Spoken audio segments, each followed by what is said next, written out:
Bom dia, pessoal. Queria agradecer a presença de todos. É o nosso primeiro grande evento que a gente está conseguindo realizar, que a gente idealizou aqui para a Casa Jota. É o local onde a gente quer aproximar as discussões dos poderes, que a gente quer conseguir realizar eventos e diálogos exatamente como esse, na presença dos nossos assinantes, seja física, temos aqui alguns deles, seja por Zoom, então nossa base de assinantes está acompanhando a gente por Zoom, e posteriormente esse debate, essa discussão será disponibilizada no YouTube, além de algumas matérias que a gente vai fazer a respeito dessa conversa.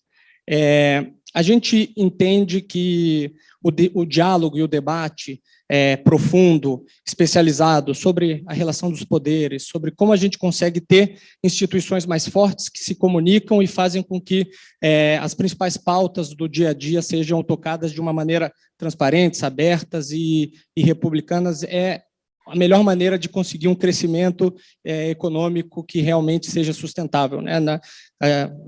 Academicamente, a gente analisa muito isso, de uma correlação gigante entre qualidade institucional e crescimento econômico, e é para isso que o Jota existe. Hoje, nós temos nas bases dos nossos assinantes, para quem que a gente vai falar hoje, são mais de 160 grandes empresas, que representam mais de 6 mil assinantes que acompanham a gente, 500 escritórios de advocacia. Dessas 160 empresas, temos mais de 40 bancos e fundos, que representam mais de 50% do capital investido no Brasil, fora empresas de diversos setores. Temos aqui alguns exemplos, Ambev, CCR, Vista Capital, YouTube e tantos outros, que conseguem no dia a dia acompanhar essas discussões de uma maneira mais aprofundada, mais técnica, sem estar naquela correria, na loucura, dos tantos ruídos que acabam tirando a gente dos temas que realmente importam. E, além disso, os nossos mais de 500 mil assinantes gratuitos que acompanham o nosso site e que são formados também pelos principais advogados do Brasil, por juízes, por ministros e por gente do mercado, gente da iniciativa privada, professores, funcionários públicos, que acabam fazendo do Jota um lugar para uma discussão que vai além daquela pauta, da polêmica do dia a dia, e sim temas que realmente possam fazer a diferença para a institucionalidade do Brasil. Então, eu só queria dar boas-vindas para vocês, para o ministro Gilmar Mendes, para o presidente da Câmara, o deputado Arthur Lira. Espero que tenha um bom debate, que será mediado pela minha colega Bárbara Baião, nossa analista de congresso aqui no Jota, chegada agora em janeiro. Muito obrigado e um bom debate. Oi, pessoal, bom dia. Queria mais uma vez reforçar e agradecer o convite, decano do Supremo, ministro Gilmar Mendes, presidente da Câmara, que ontem terminou essa confusão de janela partidária e está fazendo aqui essa gentileza de estar aqui com a gente, conversando hoje sobre semipresidencialismo. É uma discussão que não é nova em Brasília, vira e mexe, isso volta à roda de conversa entre as autoridades, mas que ganhou um pouco mais de realidade com essa instalação do grupo de trabalho pela Câmara dos Deputados. Os parlamentares são 10 deputados, acompanhados de um conselho consultivo, que terão cerca de 4 meses para tentar chegar a um denominador comum do que seria o semipresidencialismo brasileiro, uma fórmula ideal para o modelo que já é adotado em mais de 50 países, cito como exemplo a França, e que basicamente o presidente ainda seria eleito pelo voto direto, mas faria uma coabitação, digamos assim, de dividir a responsabilidade da administração pública com a figura de um primeiro-ministro que seria escolhido por ele, mas desde que representasse também a maioria do parlamento. Então, queria começar dando voz a quem instalou esse colegiado, presidente da Câmara, e entender um pouco, presidente, quais são as lacunas que o senhor identifica hoje na política que poderiam ser supridas, digamos assim, nessa mudança de regime. Bom dia a todos. Bom dia, Bárbara. Bom dia, ministro Gilmar. É um prazer estar aqui na Casa Jota, para que a gente possa discutir um pouco, conversar um pouco, esclarecer todo esse cenário, que neste momento é um cenário de discussão, de quebra de versões, né, que nós trabalhamos muito, Bárbara, lá no Congresso Nacional, para que as versões que são tratadas em Brasília, e Brasília vive disso, não imperem na política. Geralmente, você mata um assunto quando você cria uma versão e aquela versão ela se torna verdade. A nossa discussão e o empenho em formatar esse grupo composto por parlamentares e pessoas ilustres do mundo jurídico, de advogados, ministros, pessoas que realmente defendem a tese ou não, mas que querem participar da formatação dessa discussão, é justamente para isso.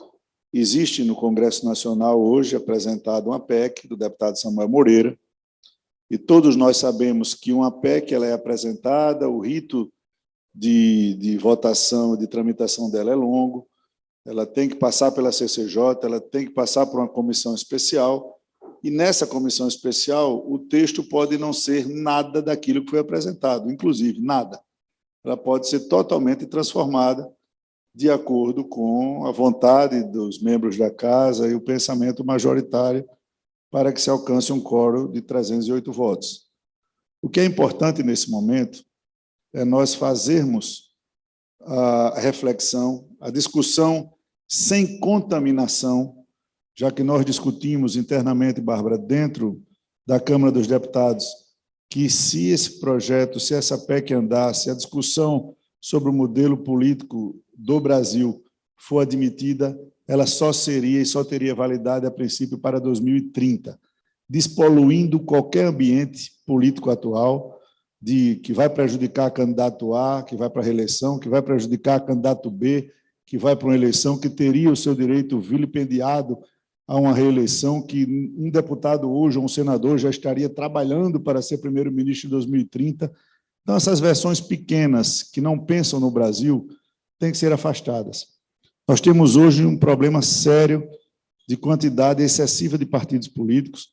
Nós estamos trabalhando no Congresso Nacional e ontem, como disse a Bárbara, nós terminamos um processo de janela partidária que tem que ser visto, revisto, é uma antecipação eleitoral muito forte quando ela acontece 6 meses antes do pleito. É como se a eleição fosse agora, dia 2 de abril, e não é. Nós temos que diminuir essa quantidade de partidos no Brasil, e lógico que a gente não faz um omelete sem quebrar os ovos, sem desalojar as placas tectônicas, sem desagradar alguns e agradar a outros, mas é um movimento natural. E com a diminuição partidária, com a visualização mais clara do eleitor a respeito do que aquele partido pensa, o que o outro partido pensa, a gente caminha para um modelo mais estável.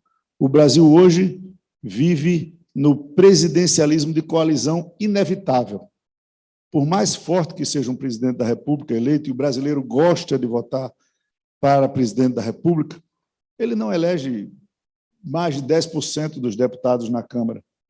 E com 10%, ministro, ele não governa, ele não aprova nada, ele não vai pôr em prática tudo o que prometeu na campanha, e o Congresso não daria esse respaldo. Então, ele tem que ir para esse presidencialismo de coalizão, que, se ele não faz, a própria mídia o chama de fraco, diz que ele não vai ter governabilidade, que ele não vai conseguir aprovar as reformas, e que no primeiro ano as reformas todas têm que ser aprovadas. Essas versões, ano a ano, mandato a mandato no Brasil, que a gente está acostumado, não funcionam mais. Nós não vamos conseguir fazer reformas estruturantes no país, nós não vamos conseguir votar matérias importantes que realmente tenham desgaste popular, com um presidente eleito por 50, 60, 70 milhões de votos, sobre ele a única responsabilidade de fazer a condução desse processo. Então, primeiro fato, nós temos que sair do governo de coalizão para sair para um governo de corresponsabilidade, de gestão dupla, que você possa ter um Congresso responsável pelas matérias que votam, nos impactos fiscais, nos impactos econômicos, nos impactos sociais, sabendo que a gestão do que ele fizer ou participar poderão e terão reflexo na vida do país. Então, você tem diversos fatores positivos que o semipresidencialismo traria. Nós acabaríamos com essa guerra rotineira de impeachment. Todos os presidentes eleitos desde a redemocratização ou sofreram impeachment ou sofreram pedidos de impeachment. E o impeachment não pode ser uma coisa trivial, normal, que todo presidente receba um e tenha que ficar. Eu, por exemplo, um ano da minha primeira gestão, quando é que você vai pautar os impeachment, pauta impeachment, não pauta impeachment? Isso não pode ser o normal do Brasil. Então, num sistema presidencialista, com essa modificação partidária, com essa possibilidade de fortificação dos partidos, com essa coalizão e cogestão administrativa, um primeiro-ministro, que seria indicado pelo presidente da República, eleito numa reunião unicameral, né? Pode ser um deputado, pode ser um senador, eleito pelo Congresso, teria a formação do seu gabinete, teria a gestão, e vamos falar aqui de grandes reformas, por exemplo. Um deputado médio do Brasil se elege com 100 mil votos. Ele estaria muito mais blindado, um senador ele se elege com muito menos votos do que um presidente da República, ele estaria mais blindado a ter mais coragem, poder de articulação, mobilização, para que as grandes reformas pudessem acontecer a qualquer tempo e a qualquer hora, de qualquer necessidade. Então, são alguns pontos básicos de que a gente entende que esse assunto tem que ser tratado com muita seriedade, com desprendimento eleitoral. Vamos afastar a discussão das eleições, vamos fazer com que esse grupo trabalhe tenha todas as condições de trabalho para trazer membros de parlamentos onde funcionam o semipresidencialismo com altivez, ex-primeiros ministros, presidentes de outros países.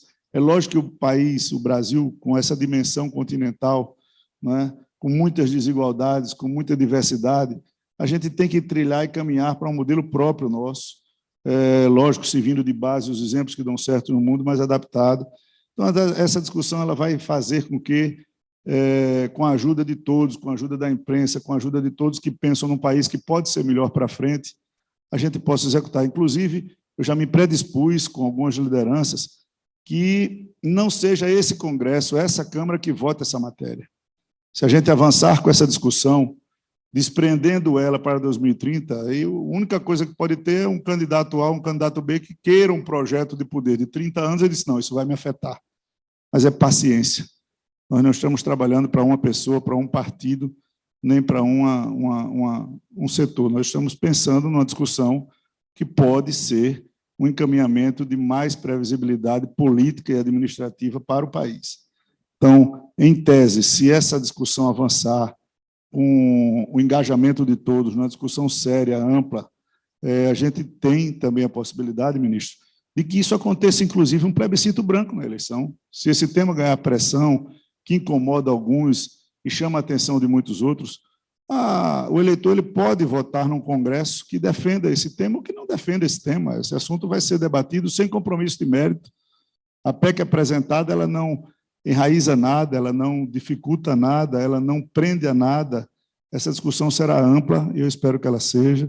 Vou me mobilizar. Hoje eu tenho um jantar com todos os principais editores de todos os jornais, meios de comunicação, enfim, aí o pessoal da assessoria deve estar mobilizando, para que a gente peça ajuda para que deem cobertura imparcial ao debate, deem cobertura ampla para que o brasileiro realmente saiba o que é, como pode acontecer, quais são as suas vantagens, quais são as suas desvantagens, e se nós chegarmos ao final desse período, Bárbara, que será agora abril, maio, junho, julho, com essa discussão amadurecida por oportunidade e oportunização dos meios de comunicação, a gente tenha esse compromisso de manter um texto para além dos interesses pessoais e partidários, para não poluir, e a gente não ter partido já se posicionando como estão, eu sou contra, mas é contra sem conhecer, é contra sem debater, é contra sem ouvir a população, que pode, inclusive, ser contra também, e aí a gente não vai seguir adiante, ou se esse assunto realmente for digno de uma discussão séria e elevada, a gente vai seguir adiante. Então, estou aqui hoje para conversar um pouco sobre isso, falar das dificuldades, Bárbara, se me permite, da condução de uma casa plural, como é a Câmara dos Deputados, com 20 partidos orientando no painel eletrônico, com pensamentos diversos, com temas diversos, e quais são as facilidades ou dificuldades que adviriam dessa transformação política. E ainda dizendo, se nós amadurecermos esse tema, se esse debate realmente ganhar corpo e pressão, como eu espero que aconteça, a gente pode deixar que as eleições funcionem justamente como um plebiscito branco, para que a população encarne ali os deputados ou senadores que irão defender ou não esse tema. E a gente votaria ele após as eleições ou no outro congresso que será eleito a partir de fevereiro. Não tem outra sinalização política que não seja desmistificar essas versões, afastar a poluição política desse assunto e tratar definitivamente, com seriedade, com maturidade, com previsibilidade, com tempo, um assunto que eu acho que, nesse momento, é o encaminhamento razoável das discussões internas que a Câmara vem fazendo na defesa desse tema. Ministro Gilmar, queria também ouvir as considerações iniciais do senhor por uma perspectiva também de que, recentemente, a gente assiste muito no Brasil o que a gente chama de judicialização da política. Se essa mudança de regime, que por praxe, como o presidente da Câmara falou, sairia do presidencialismo de coalizão inevitável, então uma lógica de um entendimento maior entre o executivo e o legislativo, se isso deixaria o Supremo numa condição, numa retaguarda, menos de ter que interferir e dar a palavra final sobre muitas coisas da política que acabam sendo judicializadas por causa desses ruídos. Obrigado pela oportunidade, Bárbara, cumprimentar o presidente Arthur Lira também por essa iniciativa, cumprimentar o Jota e dizer do interesse que a gente tem de discutir e participar. O presidente Arthur Lira já falou de um aspecto que é bastante relevante e que mostra que, a despeito da estabilidade institucional que nós logramos com a Constituição de 88, isso é inegável, nós chegamos até aqui, são mais de 30 anos, daqui a pouco são 40 anos de estabilidade, é o mais longo período de estabilidade institucional da vida republicana, começada em 1889, e esse não é um dado desprezível. Não obstante, o sistema dá sinais de instabilidade, e o que fala de maneira muito explícita e sem nenhuma retórica é a realização de 2 impeachments presidenciais. Não se trata apenas da pressão sobre o presidente da Câmara para abrir um processo de impeachment, chegam a impetrar mandado de segurança nessa linha de judicialização para que o presidente da Câmara esteja obrigado a abrir processo de impeachment. Mas nós tivemos 2 processos de impeachment concluídos. Portanto, e eu me lembro que, para isso, chamava atenção o presidente Fernando Henrique, num dos nossos seminários lá em Lisboa, dizendo que, naquela época, dos 4 presidentes eleitos, só 2 tinham terminado os mandatos, né, por conta do impeachment. Algumas escolas, inclusive escolas americanas, têm falado que no Brasil nós fizemos uma parlamentarização do impeachment, né, quer dizer, alguma coisa como se fosse o correspondente a um voto de desconfiança, só que com muito maior trauma. Esse é um ponto que eu acho que a gente precisa considerar, afora aspectos que já foram aqui tratados pelo presidente Arthur Lira. Mas, em relação à judicialização, talvez ela tenha muito a ver, a judicialização da política, no que diz respeito, inclusive, à iniciativa de parlamentares, tenha muito a ver com esta situação atual. Mais de 20 partidos representados no Congresso Nacional. Certamente perde-se uma votação, se diz, nós nos encontramos lá no Supremo daqui a pouco, né? É o que ocorre. Não é um fenômeno novo nem singular, não é nada próprio só do Brasil. Também na Alemanha se diz que, encerrado um debate parlamentar, a gente se vê em Karlsruhe, né, que é a sede da Corte Constitucional. Mas, para isso, você precisa de uma maioria qualificada. Aqui basta um partido político com um representante, né, para que se faça essa impugnação. E óbvio que, se de fato ocorrer esse fenômeno que se vem desenhando já agora na janela de formação de blocos partidários muito mais fortes, e provavelmente, se isso se confirma nas eleições, muito provavelmente nós teremos uma redução do número de partidos representados no Congresso Nacional com bancadas expressivas. Certamente, isso se deve também, em parte, à reforma política que se fez, a questão de cláusula de barreira e todos esses passos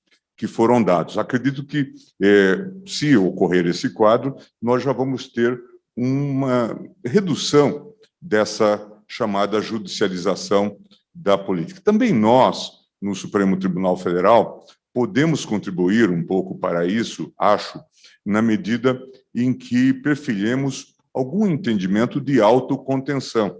porque sobre tudo vem impugnação. Discussão sobre orçamento, por exemplo, né, que são temas extremamente técnicos e que, claro, fazem-se escolhas. Podemos dizer que esta é melhor do que aquela, etc., ou que, se nós fôssemos parlamentares, nós escolheríamos tais, mas nós não somos parlamentares, não é? Então, isso precisa ser também tematizado. Haverá, sem dúvida, a possibilidade de impugnação, mas nós podemos também ter algum tipo de elemento de contenção. Acho que o positivo hoje, Bárbara, aqui, é discutir um pouco essa temática no contexto da divisão de poderes, do eventual ativismo judicial. Eu acredito que um governo com programas mais claros facilita, inclusive, no diálogo e na defesa dessas políticas públicas no âmbito do tribunal.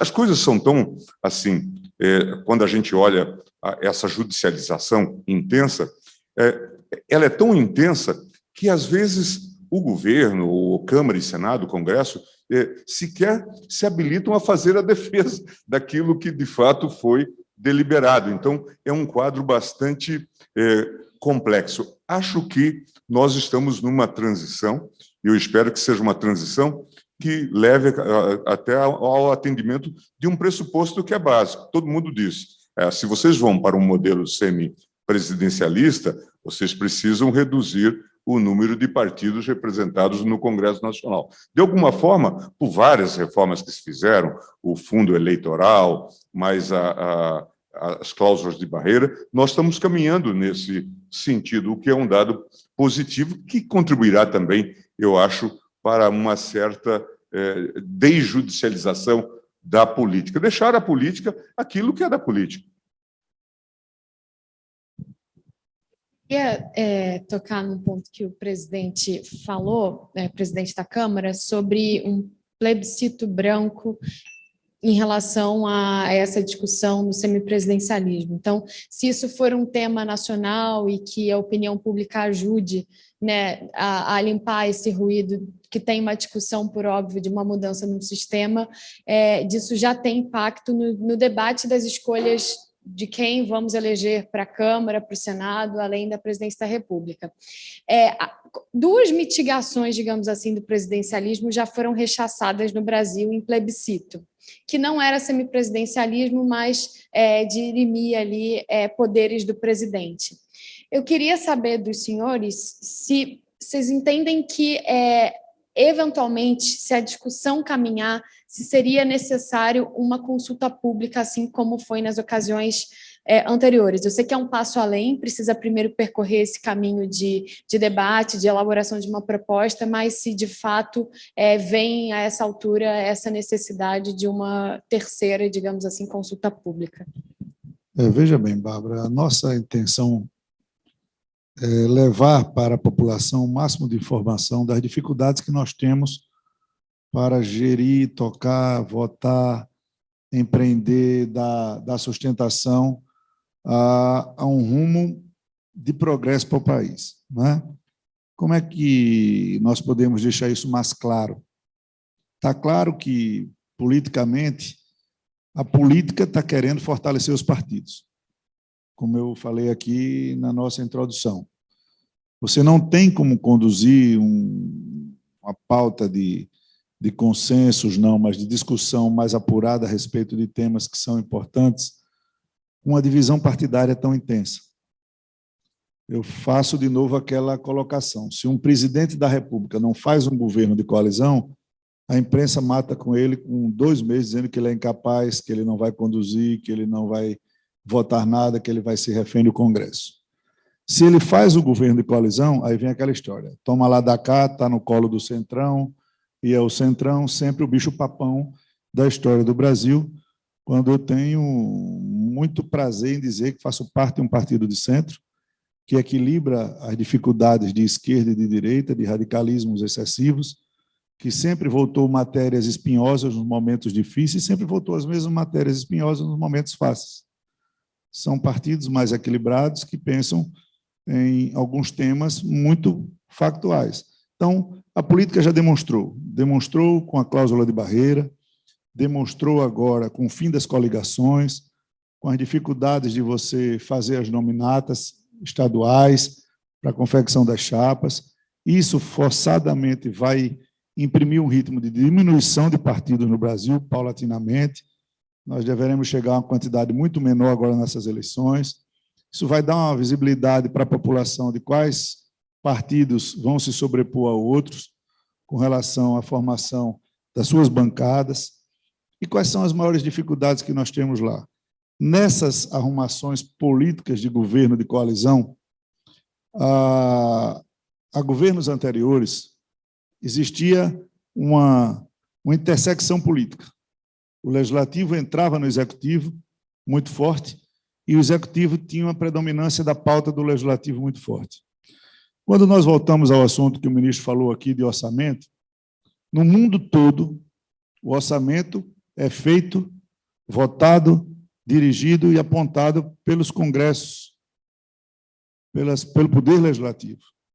Aqui no Brasil, nós temos um orçamento 94% travado, contingenciado, indexado, não é? Você não pode flutuar para atingir determinados setores que precisam de um atendimento, como o meio ambiente, uma pauta atual, uma pauta presente, uma pauta necessária. Nós não temos recursos. Qual é o parlamentar que, no sistema atual, vai pegar as suas emendas individuais e botar para contratar funcionários do IBAMA?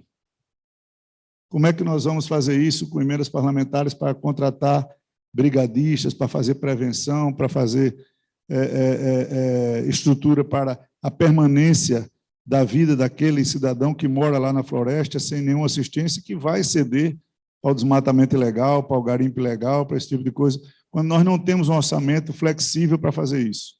Na pandemia, nós tivemos que votar uma PEC de guerra, para dizer que nós teríamos que apontar mais recursos para a saúde, para resguardar os empregos, para garantir a sobrevivência, Bárbara, das pequenas empresas, das microempresas. Nós tivemos que votar uma PEC para dizer que o orçamento que a gente votou e que o teto de gasto não existe.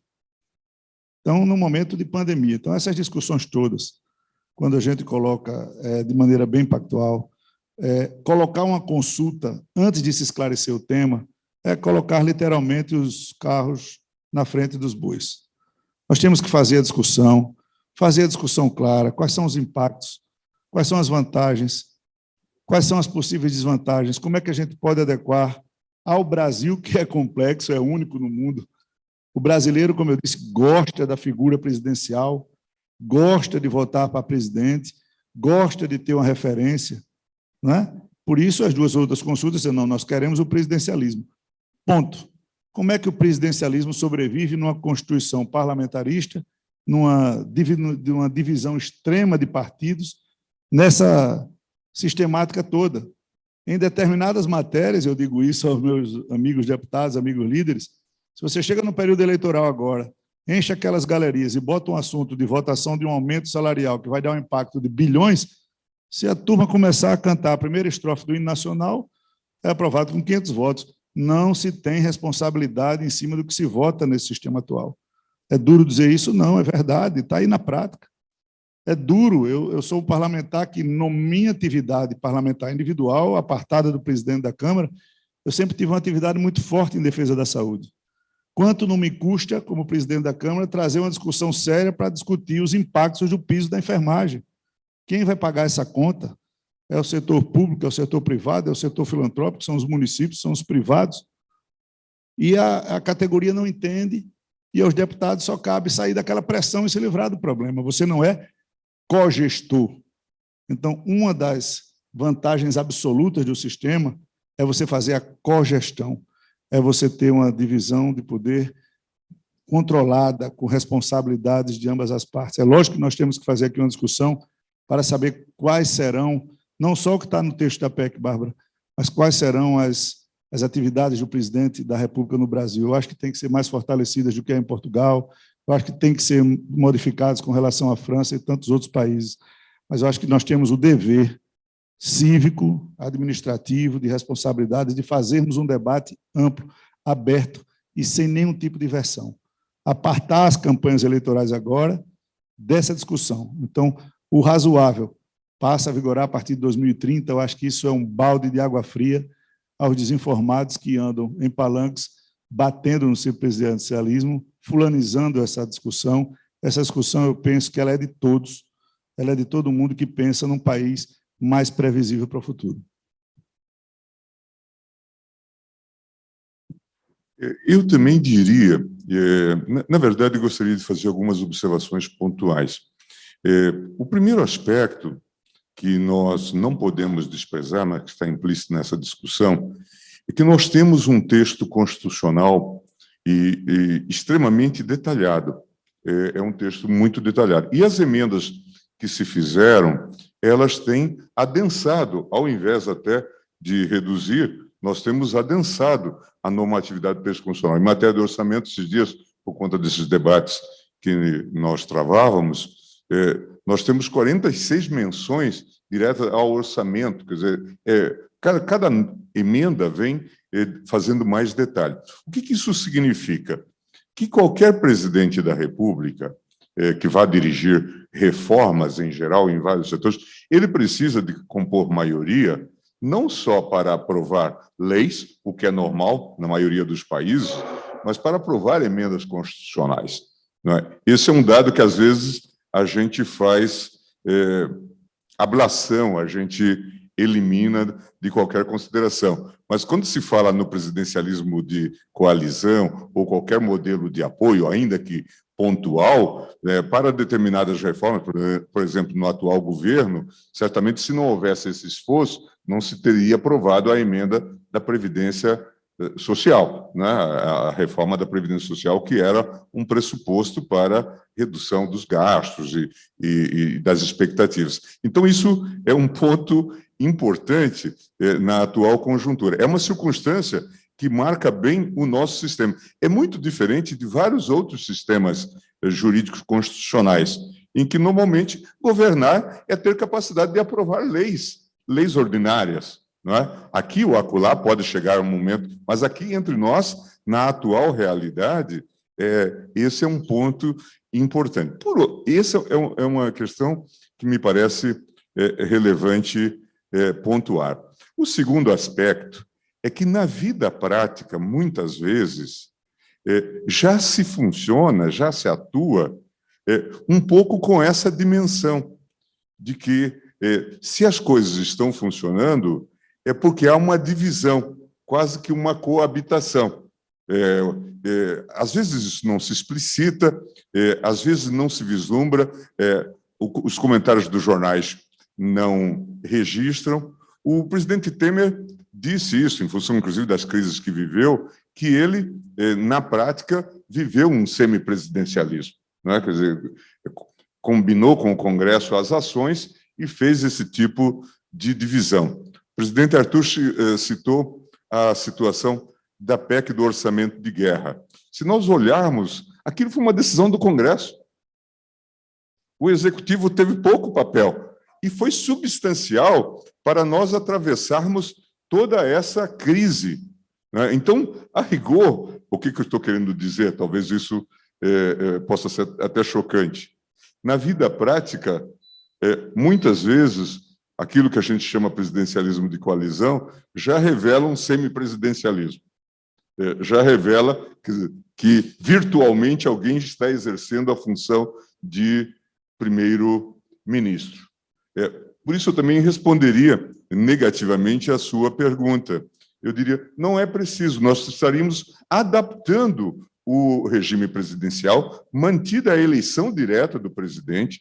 O presidente poderia ser responsável, por exemplo, por designar o chefe das Forças Armadas, o ministro da Defesa, eventualmente Relações Exteriores. Em suma, são desenhos que se podem discutir, né, e ter papel, mas, veja, substancialmente, o presidente seria mantido. Portanto, nós não estamos falando de emenda de parlamentarismo na versão anterior. Acho que seria uma mera reforma que poderia ser chancelada nas eleições. Outro fenômeno que é importante e que ocorre nos regimes presidiais de feição semipresidencialista, na prática, é dizer-se, eu poderei designar alguém como primeiro-ministro. Portanto, quer dizer, trabalhar para que haja uma grande bancada, não é? E que o líder daquela bancada se convole, eventualmente, em primeiro-ministro. Portanto,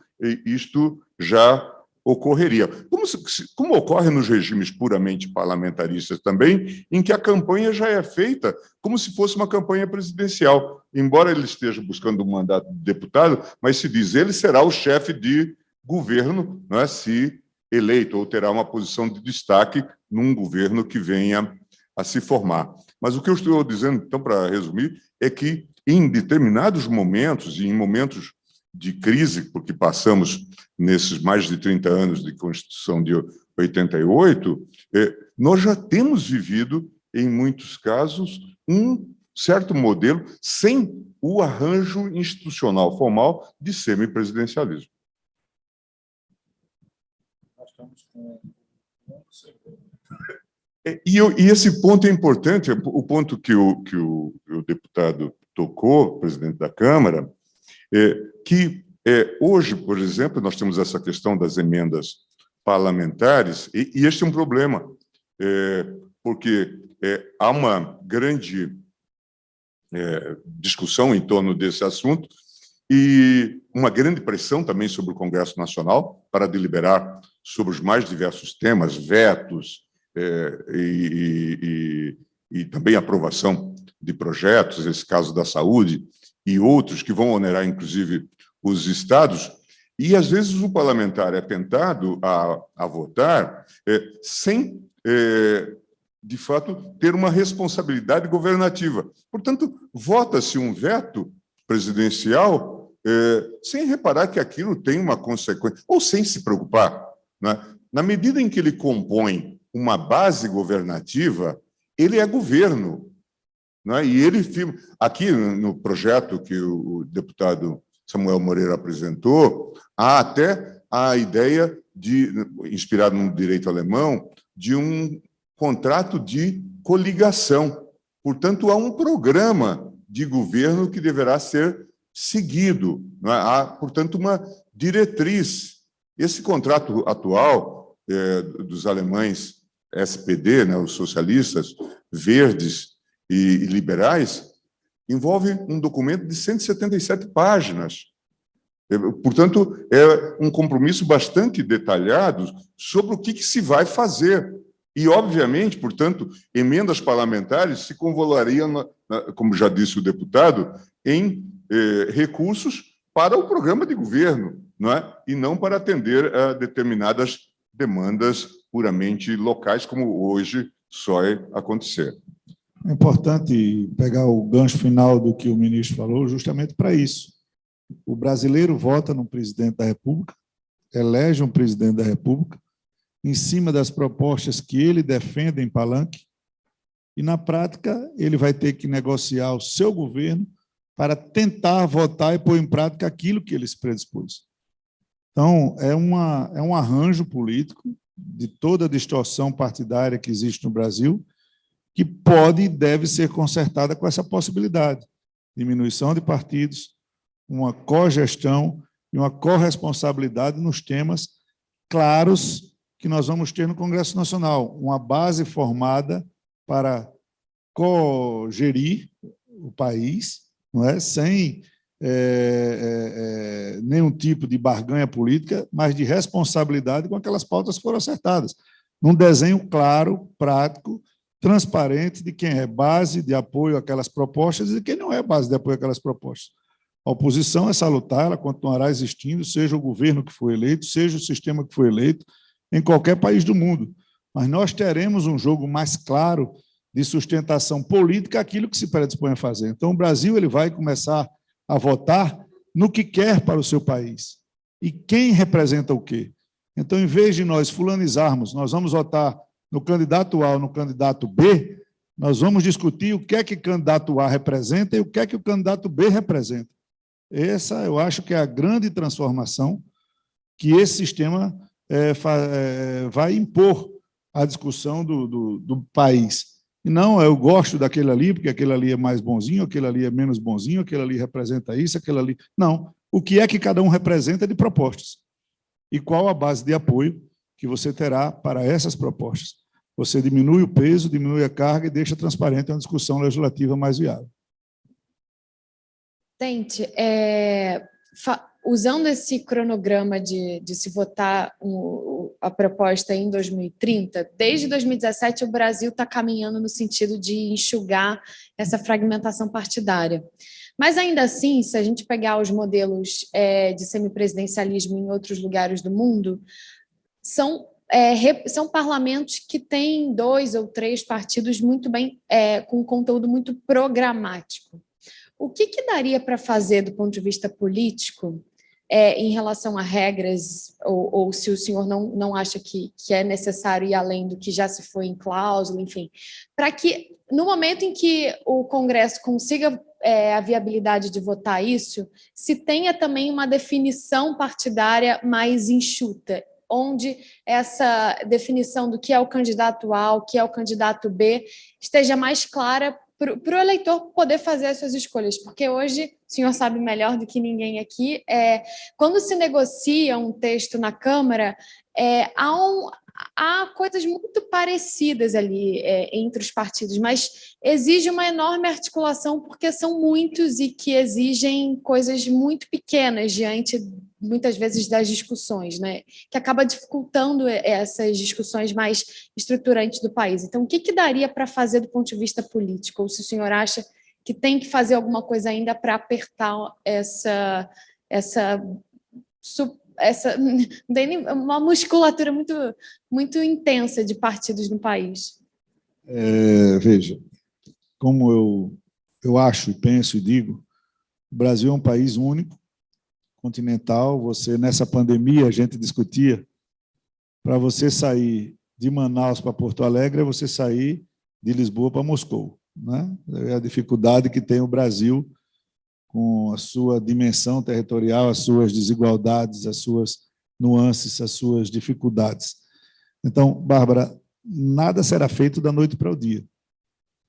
Aqui eu faço o ministro, acho que há de concordar comigo, talvez lá atrás o Supremo, quando derrubou aquela primeira cláusula de barreira, adiou um pouco essa diminuição partidária, né? Então, depois se viu que teríamos que fazer isso de novo.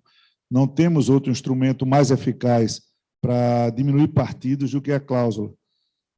O fim das coligações vai impor também mais um ritmo, né? Agora, nós temos no Brasil de hoje, e é isso que a gente precisa separar de um Brasil do futuro, de um Brasil de mais para trás, polarização nós sempre tivemos. Terceiras vias no país sempre foram muito difíceis, desde a época de Collor com Lula, FHC com Lula, Dilma com Aécio, Bolsonaro com Lula, sempre foi uma polarização muito dura. E agora mais radical. Então, você tem uma visão de parte do Congresso que defende um lado muito duramente, parte do Congresso que defende o outro muito duramente, e tem ali um mundo de partidos que pensam parecido, agem parecido, mas não são iguais. Então, com a diminuição partidária, com as fusões, com as federações que, nesse período agora de interface, de negociações, elas ajudarão também a diminuir, porque eu não acredito no Brasil que um partido pequeno que se federe com um grande, ele consiga sair da federação mais. Ele vai ficar preso agora, em 2022, ele vai ficar preso em 2024, as discussões da federação, e dificilmente vai conseguir uma sobrevida que não seja uma aproximação mais programática daquela união que foi feita ali. Então, tanto o fim das coligações, como as fusões e as federações, elas enxugarão os partidos. Se nós conseguirmos fazer essa discussão sem as versões, nós diminuiremos mais as quantidades de partidos. Os partidos hoje, depois das janelas partidárias, você dizia ao ministro, o primeiro partido, por conveniência política, hoje, claro, também no Congresso Nacional, na Câmara, ficou o Partido Liberal, 70 e tantos deputados. Depois vem o Progressistas, 56, 57 deputados. Depois vem o PT, depois vem o PS, o União Brasil, depois o PSD, depois os Republicanos. Vejam que nos 6 primeiros partidos, 5 são de centro, com visões muito parecidas da política e do encaminhamento programático. Então, isso no futuro próximo, se nós conseguirmos andar com essas propostas, deve, claro, haver uma união mais programática desses partidos. Então, ficará claro as posições aí em 3 frentes muito delineadas.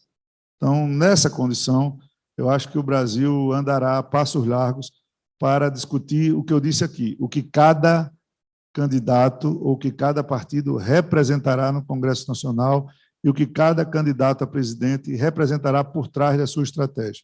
Então, a gente caminha para um futuro onde as pessoas, os candidatos, que hoje o voto é pessoal naquele candidato, eu acredito naquele, eu não acredito naquele outro, eu acho que aquele vai ter uma função, os partidos ficam sempre ao segundo plano, um financiamento público que eu acho que a gente tem que sair disso também na frente um pouco para voltar a discutir um sistema mais claro, transparente, mas um sistema que o sistema privado possa. Nós não podemos condenar o privado a não participar das discussões políticas, contanto que sejam claras, que sejam transparentes, num sistema democrático de participação dos interesses seus, porque toda lei que é votada no Congresso Nacional, ela atinge para melhor um sistema, atinge para pior outro, ela muda a vida de todo mundo. Então, fechar os olhos para essa discussão, hoje eu estava comentando aqui com o ministro, a pauta da imprensa e talvez do Ministério Público é condenar o possível presidente da Petrobras porque prestava assessoria a um grupo empresarial. Se eu sou da atividade privada, eu não posso trabalhar para um grupo empresarial, eu não posso prestar serviço, eu não posso ter trabalhado, e isso vai me prejudicar nas minhas decisões na frente. Quer dizer, que você tem que pegar um funcionário público para ser diretor da Petrobras, ou pegar um arcebispo para ser diretor da Petrobras, ou pegar um almirante, um coronel para ser diretor da Petrobras. Não, você tem que botar alguém que entenda de petróleo, alguém que entenda de gás, alguém que entenda do setor, que vá ser julgado dali para frente das suas ações. A gente tem um falso moralismo, um julgamento precipitado, uma aversão nas ações, que só atrapalham o nosso país. Então, acho que essa concentração ela vai acontecer naturalmente por tudo que nós já fizemos e por tudo que nós possamos fazer com essa discussão.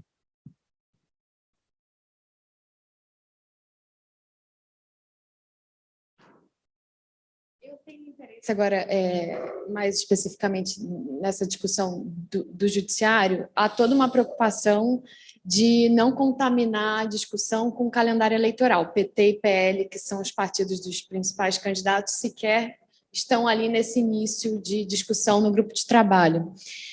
Mas, como o ministro falou, apesar do país viver o maior período de estabilidade democrática, é também o período de maior instabilidade institucional desde a redemocratização, numa eleição que, como o senhor falou, será muito radicalizada.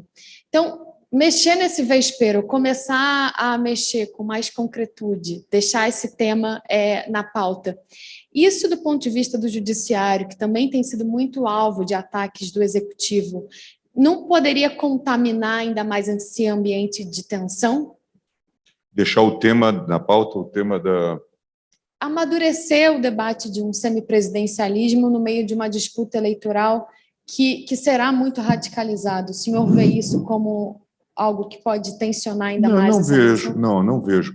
Acho até que tem que esclarecer as pessoas de todos os lados que, de fato, não se trata de uma proposta contra ninguém. É quase que um juízo de constatação de que se pode encontrar um modo de governança mais efetivo e talvez até muito próximo de alguma realidade prática, de alguma praxis que já funciona em determinados momentos, não é? Se nós formos olhar aí todos esses debates, mesmo no atual governo, se olharmos aí a crise sanitária ou crises mais recentes envolvendo a questão orçamentária e determinadas soluções que se fizeram, nós temos visto que o Congresso tem tido um papel importante de protagonista mesmo nas soluções que se engendram. Então, me parece que não se trata de ver aí como mais um elemento de agravamento da crise, não vejo assim. O presidente também falou de um aspecto com o qual eu concordo, que nem sempre as nossas intervenções, muitas das nossas intervenções, certamente podem ser avaliadas como positivas, mas nem sempre elas podem ser traduzidas assim. O episódio relativo à reforma eleitoral lá atrás, que o Congresso tinha feito, dando 10 anos para que o sistema se adaptasse, e depois vieram as fusões, naturalmente, acabou sendo coartado, abortado por uma intervenção que declarou aquilo inconstitucional e, obviamente, fez com que retardasse esse processo de enxugamento. Tanto é que, recentemente, o ministro Dias Toffoli chamou a atenção, dizendo que, muitas vezes, as nossas intervenções nesse âmbito político-eleitoral acabam produzindo o efeito contrário ou provocam também reação no Congresso Nacional. Aquele caso que, à época, o Jobim liderou, da verticalização, com a emenda da desverticalização, né, e acabou levando a um outro resultado. Então, é preciso também a gente estar atento, voltando, inclusive, para o inicial da questão da autocontenção, né, da necessidade de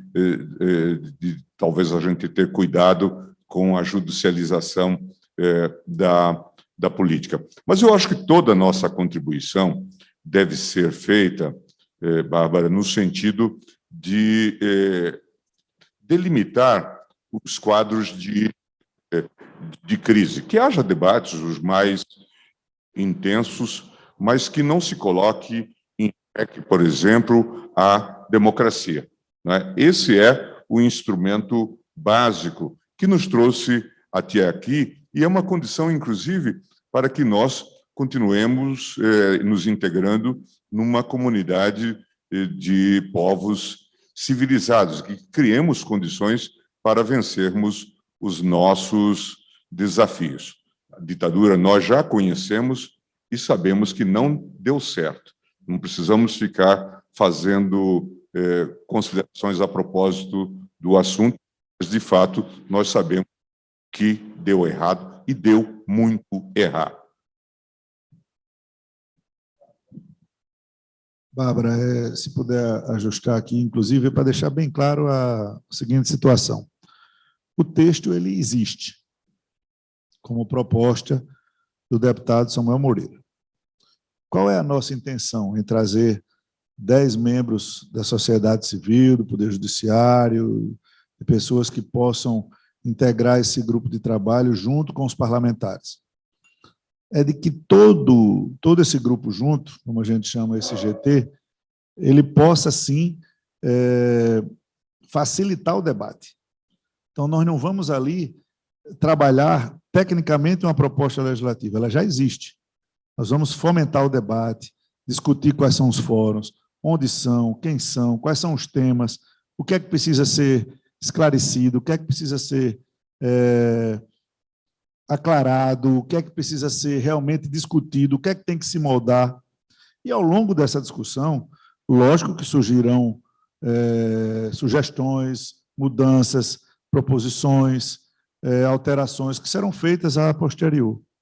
As pessoas confundem em dizer, não, esse GT foi criado para fazer o texto do semipresidencialismo. Pelo contrário, a proposta do deputado Samuel ela vem ampla, pode ser modificada, pode ser alterada, inclusive na tramitação interna da Câmara, mas a gente tem que fugir justamente disso. Quando o PT se resguarda e diz, sou contra, e quando, em tese, o PL podia dizer, sou contra, você está pensando no hoje.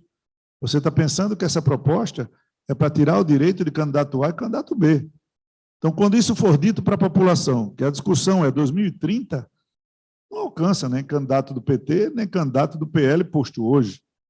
Quando você diz, a gente se dispõe a fazer uma discussão séria, e esse Congresso que está discutindo não vai votar o próximo, você já está colocando à disposição da população um plebiscito branco a respeito dessa situação. O que nós estamos colocando para a sociedade como um todo é que nós estamos dando uma opção séria de pessoas que pensam, e não precisam ser pessoas que pensam a favor. É importante que você não seja contra por ser contra, é importante que essas sugestões, como foram dadas aqui de 2030, e desse Congresso não votar, por um parlamentar do PT, que fez essa proposta de plano, acatado, perfeito. É importante que ele venha para a discussão também, para colocar onde é que ele considera que o semipresidencialismo é ruim para o país. Então, as contribuições lá no Congresso, como você falou das articulações, quando nós temos, por exemplo, uma maioria grande para votar uma matéria, eu nunca deixei de ouvir a oposição para não deixar o pessoal sem oportunizar uma mudança legislativa. Então, geralmente, as matérias são aprovadas com quórum muito alto.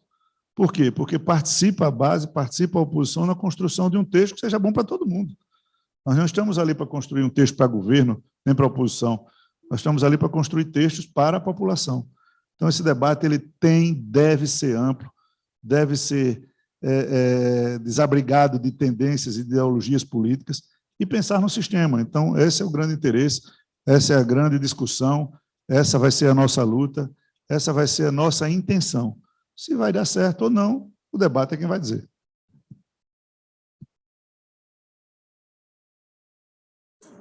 Só na linha do que falou o deputado, a gente aqui não fez, obviamente, uma radiografia do que ocorreu nesses mais de 30 anos de experiência do chamado presidencialismo de coalizão. Mas nós temos muitas histórias em torno disso, né? O próprio episódio de mensalão e tudo mais, quer dizer, que obrigava o governo, não é, a se compor das maneiras as mais diversas. Quando se está pensando num regime como esse, uma nova governança, para evitar, inclusive, os problemas com os quais nós já nos deparamos nessa história recente, né? Então, é bom que a gente tenha isso em vista.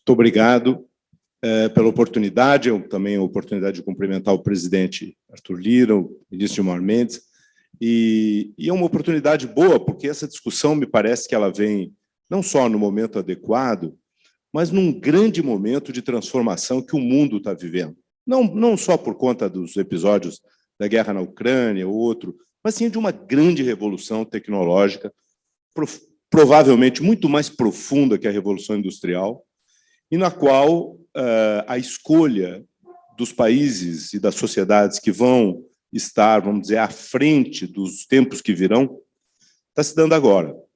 Então, um país como o nosso, que há 40 anos não tem um crescimento importante, há 40 anos cresce menos que a média dos países semelhantes, nós temos esse enorme desafio.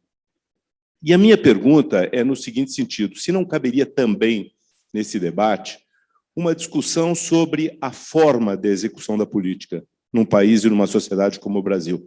Será que a forma partido, que é uma forma hierárquica por natureza, convive com uma sociedade organizada em rede, onde vários temas são transversais? Quer dizer, você tem hoje identidades no tema ambiental, mas as mesmas pessoas não têm identidade no tema econômico ou não têm identidade no tema social e assim por diante. Qual a forma de conviver dinamicamente num mundo em transformação, onde essa sugestão e essa proposta me parece bem adequada, mas como conviver isso com uma forma que me parece antiga, vem do século XIX, e que certamente não responde a uma nova forma de organização social? Não sei se foi claro, mas eu queria um pouco escutá-los a respeito dessa característica, já agradecendo e cumprimentando os dois pela participação. Com certeza, a pergunta do Dr. Milton Seligman toca um ponto que vem sendo discutido mundo afora, que é o próprio envelhecimento da chamada democracia representativa, né? E como os partidos poderiam ser eventualmente renovados, não é? Até aqui, de qualquer forma, não se inventou uma forma nova de representação. Nós temos algumas possibilidades, a questão, por exemplo, de candidatura avulsa, ou até os mandatos coletivos que são discutidos, e, obviamente, uma discussão sobre como os partidos podem se modernizar, né? E essa é uma questão que se coloca. Acho, todavia, que a melhoria, no nosso caso, é até um dado interessante.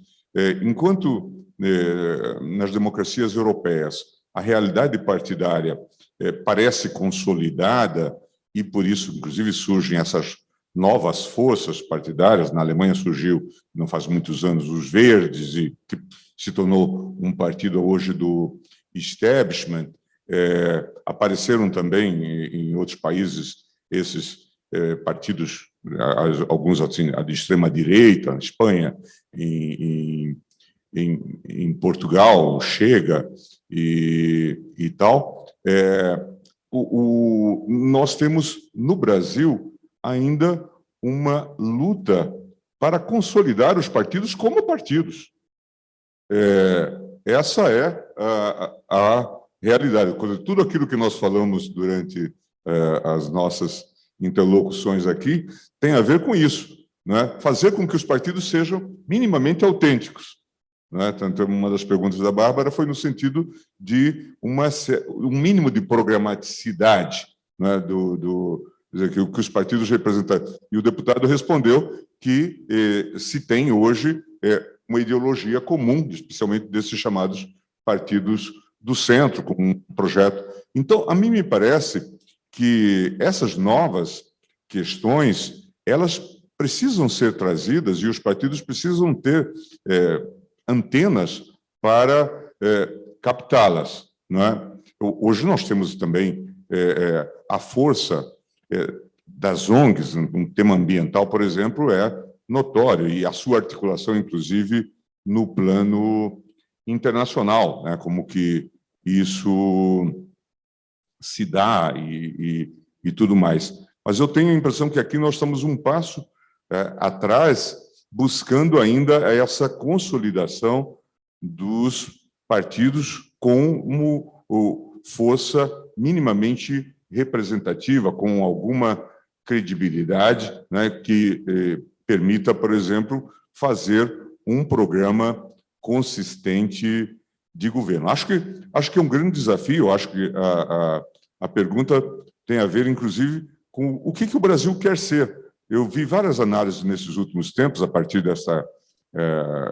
desse conflito que se instalou na Europa, dizendo que mudaram as perspectivas e que muitos países que vinham até sendo negligenciados, como é o caso do Brasil, pelo seu potencial, pela sua dimensão continental, pela sua capacidade no que diz respeito à exploração, minério e meio ambiente e tal, eles podem ter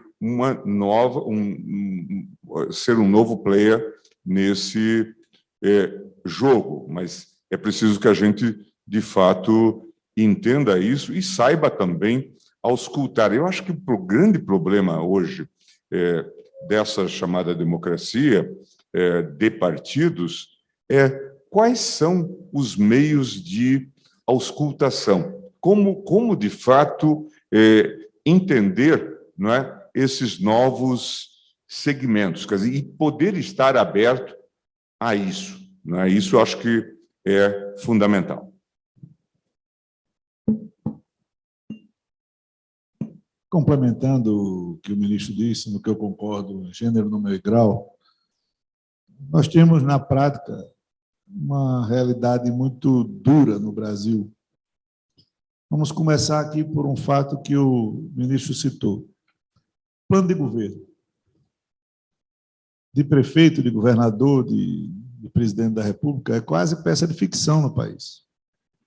Então, você se debruça com as melhores cabeças, com as pessoas das áreas afins, faz, trabalha, divulga, defende, e vamos estratificar o que é entregue depois de um mandato executivo de plano de governo no Brasil, municipal, estadual ou federal. Por quê? Por toda essa dificuldade que a gente discutiu aqui.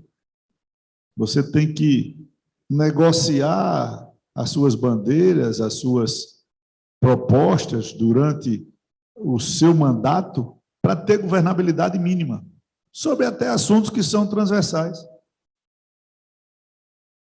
O que o ministro Gilmar falou com muita propriedade, eu disse aqui, o Brasil hoje ainda vota unicamente nas pessoas. Você se identifica com aquele deputado, com aquele senador, com aquele presidente, com aquele vereador, com aquele prefeito.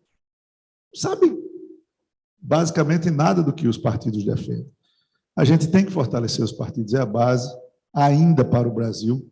Depois você vai pautando a atividade de cada um e você vai estratificando, com essas discussões, um programa para o futuro. Não dá para a gente partir do carvão escrito na parede para o laptop de última geração sem passar pelo papel, a caneta, o caderno, né? Então, a gente tem que caminhar, tem que fortalecer essas teses, tem que deixar claro essas versões. Eu sou muito combatido, às vezes, na Câmara, porque eu tenho a obrigação de pautar as matérias do Brasil real, em detrimento daqueles que a gente faz questão de fechar os olhos. No último assunto, por exemplo, a questão dos jogos. Todos nós sabemos que existe no Brasil, em todos os lugares, bicho, bingo, cassino, jogos online, e a gente não pautar a discussão dessa matéria para regulamentar, regularizar, gerar emprego, gerar divisas, acertar qual é a regulamentação desse setor, que gera bilhões para os Estados Unidos em arrecadação. Por exemplo, os jogos nos Estados Unidos geram 54 bilhões de dólares por ano de impostos, sem faltar nos empregos, em toda a cadeia que faz de turismo, sem jogos eletrônicos ainda regulamentados, jogos online, perdão, sem jogos online estarem regulamentados. Só existe regulamentação, ministro, nos Estados Unidos, em 6 estados de mais de 50 que tem. Quando isso entrar na rota da regulamentação americana, isso vai dobrar a arrecadação de impostos. E no Brasil isso vai para onde? Todos nós de olhos fechados para isso. Vem a discussão da exploração de terra indígena. Não é só a exploração de terra indígena, é a questão ambiental toda do Brasil, que nós fechamos os olhos para o garimpo ilegal, para o desmatamento ilegal, para tudo que acontece de ilegal no país, e você é só dar um pulinho ali em Roraima, no Amazonas, no Pará, no Acre, no Amapá. As nossas riquezas estão se esvaindo de maneira ilegal, e a gente não fazer a discussão. Então, eu vou apanhar muito, se Deus quiser, até o final do meu mandato, mas eu tenho a obrigação de pautar essas discussões sem compromisso de mérito. E essa discussão, ela tem que ser feita, a gente tem que discutir, o parlamento é para isso, ele é plural para isso, é de receber críticas para isso, é de fazer um texto melhor, se possível. Então, nesse momento, eu acho que a gente tem que caminhar, subindo os degraus relativamente com firmeza e concatenados, mas alcançando os estágios. Então, essa discussão, com a ajuda de todos, ministro Gilmar, e de todos que estarão envolvidos, Bárbara, será importantíssima, eu penso, como contribuição para o futuro do nosso país. Queria agradecer mais uma vez ao presidente da Câmara, Arthur Lira, ao decano do Supremo, ministro Gilmar Mendes. Acho que foi bastante esclarecedora a discussão, e fica o convite para voltarem e a gente dirimindo dúvidas sobre esse assunto. Depois de janela, né?